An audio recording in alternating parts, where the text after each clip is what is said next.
If you've ever watched 90 Day Fiance, you've probably seen the struggle of trying to find a job in the U.S. on a spouse visa. So what jobs can someone on a K-1 or marriage-based visa actually get? Let's break it down. Can I just let you read this?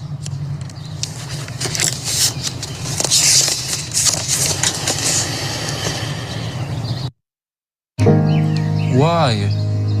What's the reason? Explain me more.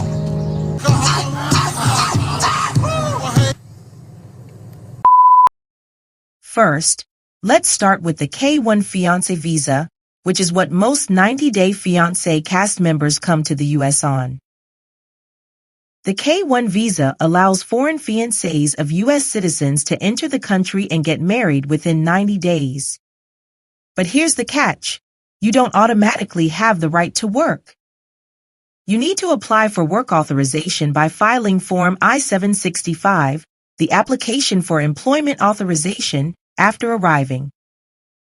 And let me tell you, this process can take months. Returns, and she throws them at me. It's an assault. Then throw it at him. Okay? Since work authorization takes time, many K-1 visa holders are stuck in limbo. But once they get their work permit, what kinds of jobs are realistic? Here are a few common ones. Number 1 is freelancing and remote work. Some K-1 visa holders take up freelance gigs while waiting for their green card, whether that's something in graphic design, social media management, writing, or online tutoring. However, building a client base can be challenging, as can dealing with an inconsistent income stream. Entry-level and customer service jobs are another option, especially since many K-1 holders don't have U.S. work experience yet. Retail, food service, or administrative jobs are ones that require little to no prior experience, so visa holders may have the option to work in call centers or restaurants, or hold a position as a cashier or office assistant. These positions may require long hours for low wages, but they could be a good way to gain work experience as well as cultural experience here in the States. Jobs that don't require licensing are popular for immigrants as well. Some professions, like healthcare or law, require U.S. certifications, making them difficult for newcomers to enter immediately. Even if the immigrant practices healthcare or law in their home country, the certifications and licensing often do not transfer from country to country. As a result, we often see doctors and lawyers from other countries working in warehouse jobs or as rideshare drivers. That being said, some states have restrictions on who can obtain a driver's license, making Uber or Lyft harder to start. I do. And you take him to be your husband. Yes, I do. I now pronounce you husband and wife. You may kiss your bride. Not every K-1 visa holder wants to, or can, jump straight into a traditional 9-to-5 job. Some turn to unconventional ways to make money, such as reselling items online or YouTube and social media monetization. Social media is by far the most common income stream we see for 90 Day Fiancé stars, both immigrants and American citizens, and there have been discussions of couples coming onto the show purely to launch their social media careers. What love is, or what After marriage, K-1 visa holders apply for a green card through adjustment of status, or Form I-485. Once they receive a work permit and eventually a green card, they have more job opportunities. At this stage, they can start working toward careers that require licensing or certifications.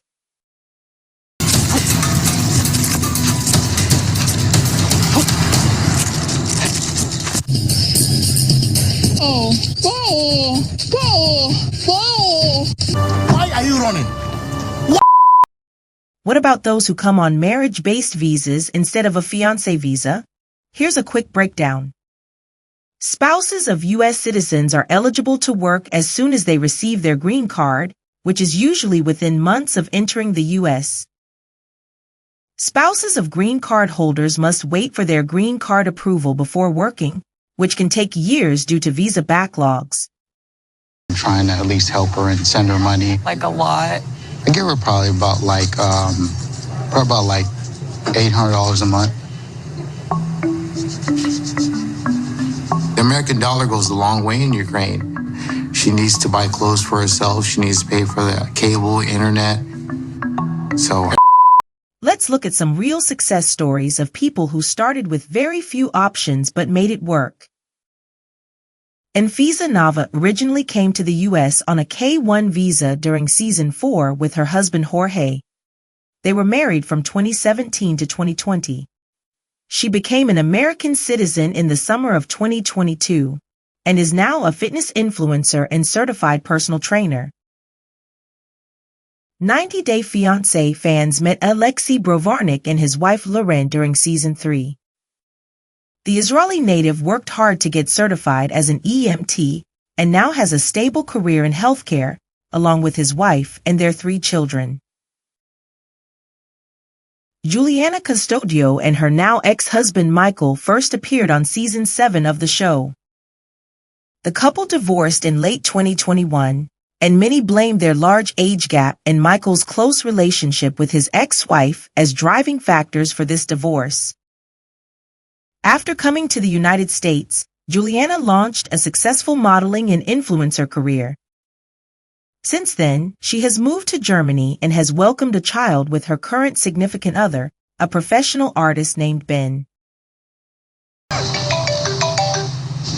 What is the problem? I am coming back. I am coming back now. But let's be real. It's not always easy coming to the States on a spousal visa. Some major challenges include things like language barriers, lack of U.S. work experience, legal restrictions, and cultural differences. This. That was nice of you. You're a user, Muhammad. You used me. You told me what. If you or someone you know is in this situation or thinking about applying for a K-1 visa with your significant other, here are some tips to get started if you plan on looking for employment once you set foot in the country. Start networking early. Join online groups, local meetups, and LinkedIn to find job opportunities. Consider temporary or gig work. Flexibility is key when waiting for work authorization. Take free or low-cost courses. Platforms like Coursera or Udemy offer certificates that can boost job prospects. Improve English skills. Even basic language courses can make a difference in job hunting. Know your rights. Don't let employers take advantage of your visa status. Research labor laws. Call me a. You just call me a. Yes. You are. And you will not disrespect me like this today. Call me. So what do you think? Should the U.S. make it easier for K-1 visa holders to work? Let me know in the comments. And don't forget to like and subscribe for more deep dives into immigration, reality TV, and the workplace. See you next time.